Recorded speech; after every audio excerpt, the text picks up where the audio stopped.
Hello বন্ধুরা, আমি মনীষা আর এটা আমার ইউটিউব চ্যানেলের ফার্স্ট ভিডিও। তো এই ফার্স্ট ভিডিওতে আমি সব থেকে যাকে ভালোবাসি মানে আমার মায়ের একটা প্রিয় মাছের রেসিপি তোমাদের সাথে শেয়ার করব। তো চলো দেখা যাক। প্রথমেই দেখো, আমি মাছটাকে ভালো করে ধুয়ে লবণ হলুদ মাখিয়ে নিয়েছি। তারপরে মাছ রান্না করতে যা যা লাগে মানে টমেটো, আদা, পেঁয়াজ, রসুন, লঙ্কা, গোলমরিচও নিয়ে নিয়েছি সামান্য, আর 2-3টে মতো তেজপাতা আর একটা গোটা গরম মশলার প্যাকেট নিয়ে নিয়েছি।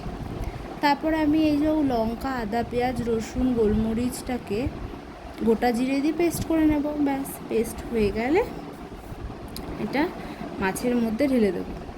দিয়ে সামান্য রেড চিলি পাউডার আর সামান্য সর্ষের তেল দিয়ে মাছটাকে ভালো করে ম্যারিনেট করে নেবো। দেখো, আমি কেটে রাখা টমেটোগুলো মাছের উপরে দিয়ে দিয়েছি। আর তারপরে আলুগুলোকে সুন্দর করে বেশ লাল লাল করে ভেজে নিতে হবে। ব্যাস, আলু ভেজে নেওয়া হয়ে গেলে কড়াইয়ে সামান্য তেল দিয়ে, তেলটা গরম হয়ে গেলে সামান্য পরিমাণ জিরে আর 2-3টে মতো তেজপাতা ফোড়ন দিয়ে যে পেঁয়াজগুলো কেটে রেখেছিলাম সেগুলোকে বেশ লাল লাল করে ভেজে নিতে হবে। তো তোমরা চাইলে এর মধ্যে গোটা গরম মশলাও ফোড়ন দিতে পারো। তো আবার যার ভালো লাগছে না তা সে না দিলেও চলবে, কোনো ব্যাপার না। তারপরে দেখো, পেঁয়াজটা লাল লাল করে ভাজা হয়ে গেলে মাছটা যে ম্যারিনেট করে রেখেছিলাম সেই মাছটা এর মধ্যে দিয়ে দেবো।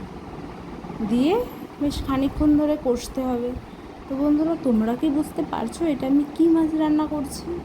আর তোমরা কারা কারা এই মাছ এরকমভাবে রান্না করে খাও? অনেকে কিন্তু মাছ ভেজেও খায় মাছটা, কিন্তু ভেজে খেলে আমার অতটা টেস্ট লাগে না, তো আমি এরকমভাবেই রান্না করে খাই।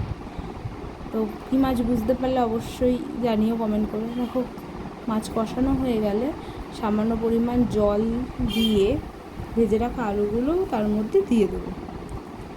দেওয়া হয়ে গেলে বেশ কিছুক্ষণ ধরে বেশ ভালো করে ফুটিয়ে নিতে হবে।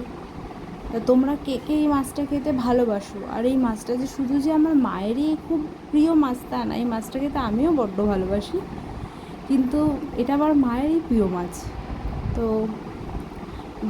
রান্না যখন করবে না, এই মাছটা একটু মানে সাবধানে নাড়াচাড়া করবে, খুব নরম তো ভেঙে যাওয়ার চান্স থাকে।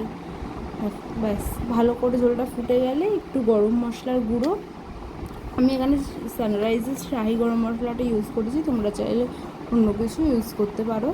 তো আমি গরম মশলার গুঁড়োটা ভালো করে দিয়ে আর কিছুক্ষণ নাড়াচাড়া করে নেব।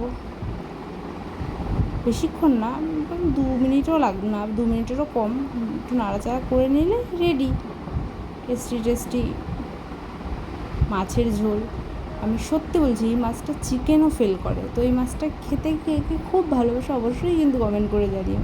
আর রেসিপিটা ভালো লেগে থাকলে লাইক, কমেন্ট, শেয়ার করতে ভুলো না।